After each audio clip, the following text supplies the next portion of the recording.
Nicholas Tesla మనందరికీ electricity generation అనే ట్యాగ్తోనే తెలుసు. కానీ మనం ఇమాజిన్ కూడా చేయలేని ఎన్నో ఇన్వెన్షన్స్ టెస్లా ముందుగానే చేశారు. 1896లో టెస్లా బై మిస్టేక్గా ఒక ఎర్త్ క్విక్ జనరేటర్ తయారు చేసేశారు. అండ్ అది పాకెట్లో ఫిట్ అయ్యే సైజులో ఉండేది. కానీ ఆ డివైస్ పెద్ద బిల్డింగ్ని కూడా కొలాప్స్ చేయగలంత క్యాపబిలిటీ ఉండేది. టెస్లా ఈ డివైస్ టెస్టింగ్ తన ల్యాబ్లో చేస్తున్నప్పుడు చుట్టుపక్కల ఉన్న నైబర్స్ ఎర్త్ క్విక్ వచ్చిందేమో అని భయపడతారు. ఇలా కాదని టెస్లా ఆ డివైస్ తీసుకొని ఒక అండర్ కన్స్ట్రక్షన్ బిల్డింగ్ దగ్గరికి వెళ్ళి బిల్డింగ్ ఐరన్ రాడ్కి ఆ డివైస్ అటాచ్ చేసి చూస్తే 12 స్టోరీడ్ బిల్డింగ్ కూడా షేక్ అయిపోతుంది. అక్కడి వర్కర్స్ పోలీస్కి కాల్ చేసే లోపు టెస్లా ఆ డివైస్ తీసుకొని ఆ ప్లేస్ నుంచి వెళ్ళిపోతారు. ఇంకొంతసేపు ఆ డివైస్ ఆ బిల్డింగ్కి అటాచ్ అయి ఉంటే టోటల్ బిల్డింగ్ కొలాప్స్ అయిపోయేదంట. ఈ విషయం టెస్లా ఓన్గా ఒక ఇంటర్వ్యూలో చెప్పారు. హలో పీపుల్, ఇది నికోలస్ టెస్లా డార్క్ ఇన్వెన్షన్స్ యొక్క ట్రూ స్టోరీ. అసలు నికోలస్ టెస్లా ఆ డివైసే ఇన్వెంట్ చేయాలనుకోలేదు. ఆయన ఒక ఎనర్జీ ట్రాన్స్ఫర్ డివైస్ తయారు చేద్దాం అనే ప్రాజెక్ట్లో వర్క్ చేస్తుండాలి. అదే కాదు, ఎటువంటి వాయిస్ లేదా మనీ లేకుండా తన most of the life frequency ఇంకా వైబ్రేషన్స్ కోసం స్టడీ చేయడంలోనే అయిపోయింది. టెస్లా ఐడియా ఏంటంటే తను ఒక డివైస్తో ఒక స్పెసిఫిక్ ఫ్రీక్వెన్సీతో వైబ్రేషన్ జనరేట్ చేసి ఆ వైబ్రేషన్ ఎర్త్ స్టోన్స్ నుంచి పాస్ అవుట్ చేస్తూ ఇంకో ఎండ్లో ఉన్న రిసీవింగ్ డివైస్ ఆ వైబ్రేషన్ని డీకోడ్ చేసి దాన్ని ఎనర్జీ లేదా ఎలక్ట్రికల్ కరెంట్లో కన్వర్ట్ చేస్తుంది. సేమ్ సౌండ్ ఎనర్జీ వేవ్స్లో ఎలా అయితే ట్రావెల్ చేస్తుందో అలానే మన వరల్డ్ ఎవ్రీ టైం ఒక స్పెసిఫిక్ ఫ్రీక్వెన్సీలో వైబ్రేట్ అవుతుంది. ఈ ఫ్రీక్వెన్సీ 7.83 హెర్ట్జ్ నుంచి 33.8 హెర్ట్జ్ వరకు వేరీ చేస్తుంది. టెస్లా ఈ డివైస్ ఎర్త్ ఫ్రీక్వెన్సీకి మ్యాచ్ చేస్తే టోటల్ ఎర్త్ షేక్ అయ్యే ఛాన్స్ కూడా ఉంది అని ఒక ఇంటర్వ్యూలో చెప్పారు. మనం డైలీ యూజ్ చేసే మోస్ట్ ఆఫ్ ది ఇన్వెన్షన్స్లో ఎలక్ట్రిసిటీ నుంచి ఫోన్లో చేసే కన్వర్జేషన్ వరకు అన్నిట్లో టెస్లా హ్యాండ్ ఉంది. టెస్లా కన్నా ముందు ఎలక్ట్రిసిటీ ఒక ప్లేస్ నుంచి ఇంకో ప్లేస్కి ట్రాన్స్ఫర్ చేయడం చాలా కష్టమయ్యేది. ఇఫ్ ట్రాన్స్ఫర్ చేయగలిగిన కొంచెం డ్యూరేషన్లో ఉండే బల్బ్ని మించి ఎక్కువ వర్క్ అయ్యేది కాదు. కానీ Tesla AC alternating current invent చేసి టోటల్ వరల్డ్కి తన ఎబిలిటీ ప్రూవ్ చేసుకున్నారు. ఫ్యూ మీటర్స్ డీసీతో ట్రావెల్ చేసే కరెంట్ని టెస్లా ఏసీ కరెంట్లా ట్రాన్స్ఫర్ చేసి దూరంగా ఉన్న ఇండస్ట్రీస్ ఇంకా ఫ్యాక్టరీస్కి సప్లై అయ్యేలా చేశారు.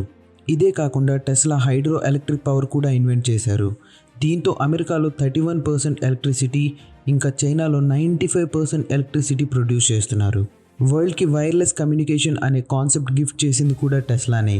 ఇవన్నీ వరల్డ్లో కరెంట్లీ యూజ్ చేస్తున్న ఇన్వెన్షన్స్. కానీ టెస్లా టోటల్ 300+ ఇన్వెన్షన్స్ చేశారు. కానీ వీటిని ఏదో చేసి వరల్డ్ ముందుకు రాకుండా ఆపేశారు.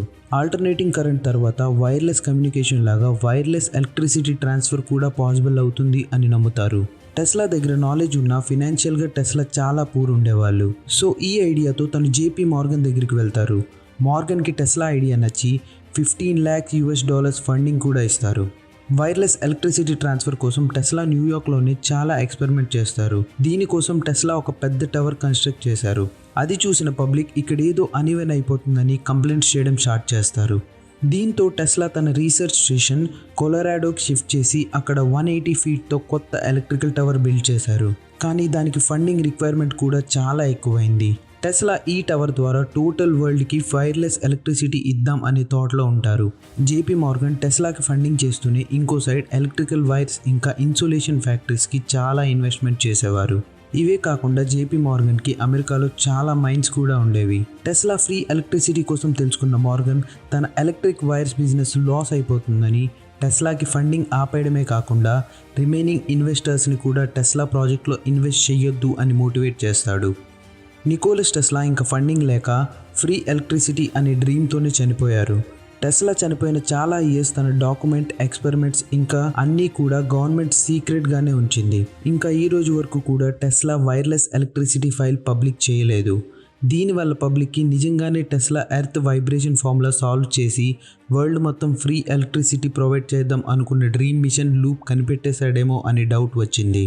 టెస్లా ఎప్పుడూ కూడా మీరు యూనివర్స్ సీక్రెట్స్ కోసం తెలుసుకోవాలంటే ఎనర్జీ, ఫ్రీక్వెన్సీ ఇంకా వైబ్రేషన్ బట్టి రీసెర్చ్ చేయాలి అని చెప్పేవాళ్ళు. టెస్లా చనిపోయిన తర్వాత జరిగిన చాలా ఎక్స్పెరిమెంట్స్లో సైంటిస్ట్ వరల్డ్లో ఉన్న ప్రతి ఆబ్జెక్ట్ ఒక్కొక్క స్పెసిఫిక్ పాయింట్లో వైబ్రేట్ అవుతుంది అని డిస్కవర్ చేశారు.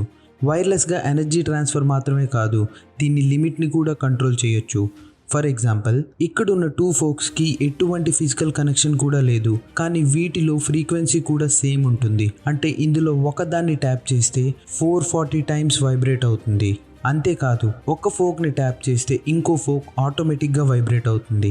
If I tap this fork, putting little pulses of energy into it, the second fork will also vibrate in sympathy. Same వీటిలానే టెస్లా వైర్లెస్ ఎలక్ట్రిసిటీ కాన్సెప్ట్ కూడా ఒక స్పెసిఫిక్ వైబ్రేషన్లో నిజంగానే ఎలక్ట్రిసిటీ ప్రొడ్యూస్ చేసేదేమో. వరల్డ్లో ఇప్పటి వరకు అయిన అన్ని వార్స్ కూడా క్రూడ్ ఆయిల్ కోసమే అయింది. War of Gulf, కువైతీ oil fires, Iraq war, world war 1 ఇంకా 2లో కూడా మోస్ట్ ఆఫ్ ద ఆపరేషన్స్ అన్ని ఆయిల్ రిజర్వ్స్కి టార్గెట్ చేశారు. ఏ ఫాజల్ ఎనర్జీ కోసం అయితే వరల్డ్లో ఇన్ని వార్స్ అయ్యాయో అదే హ్యూమన్ ఆ ఎర్త్ ఫ్రీక్వెన్సీని యూజ్ చేసుకొని ఫ్రీ ఎలక్ట్రిసిటీ జనరేట్ చేసుకుంటే అసలు వరల్డ్లో క్రూడ్ ఆయిల్కి ఇంత డిమాండ్ ఉండేదే కాదు. ఇవే కాకుండా టెస్లా ఎన్నో ఇన్వెన్షన్స్ టెస్లా పాస్అవుట్ అయ్యాక షట్ డౌన్ చేసేశారు, లేదా అవి సీక్రెట్ ఫైల్స్లో కాన్ఫిడెన్షియల్గా వాష్అవుట్ చేసేశారు. అందులో ఒకటి డెత్ రే బీమ్. ఇది ఒక మాస్ డిస్ట్రక్షన్ వెపన్. 1934 ఒక ఇంటర్వ్యూలో ఇది 1000 మీల్స్ పర్ సెకండ్ స్పీడ్తో వెళ్ళగలదు అని క్లెయిమ్ చేశారు. అది టెస్లా చేసిన వార్ వెపన్ అండ్ ఇది 50 మిలియన్ వోల్ట్స్ జనరేట్ చేయగలదు. అంటే ఒక టండర్ పడితే వచ్చే ఎనర్జీ కన్నా 166 టైమ్స్ ఎక్కువ వోల్ట్స్. ఇదే కాకుండా టెస్లా థాట్ కెమెరా ఐడియా కూడా స్కెచ్ వేశారు. దీని వర్కింగ్ సేమ్ నార్మల్ కెమెరా లాంటిదే.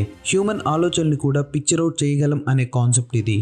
ఈ థాట్ కెమెరా వర్కౌట్ అవ్వకపోయినా ఇదే కాన్సెప్ట్తో 1985లో ఎక్స్రే ఇన్వెంట్ చేశారు. టెస్లా ఎప్పుడూ కూడా మనీ కోసం వర్క్ చేయలేదు.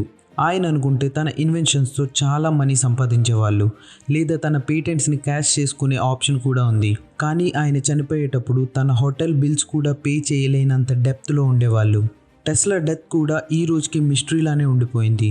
7th జనవరి 1943 రోజు టెస్లా హోటల్ రూమ్లో తన డెడ్ బాడీ దొరికింది. అఫీషియల్స్ ఇది నేచురల్ డెత్ అని కన్క్లూడ్ చేసిన పబ్లిక్కి టెస్లాని ఎవరో కావాలనే టార్గెట్ చేసి చంపారు అనే డౌట్ కూడా ఉంది. కానీ అసలు నిజమేంటో, ఈ రోజుకి టెస్లా ఇన్వెన్షన్స్ అన్నీ పబ్లిక్ చేశారా లేదా ఇంకా ఏమైనా సీక్రెట్ ఫైల్స్లో ఉన్నాయా అన్నది ఇంకా చూడాల్సిందే. ఈ వీడియో కానీ మీకు ఇన్ఫర్మేటివ్ అనిపిస్తే like, share and subscribe. Thank you for watching.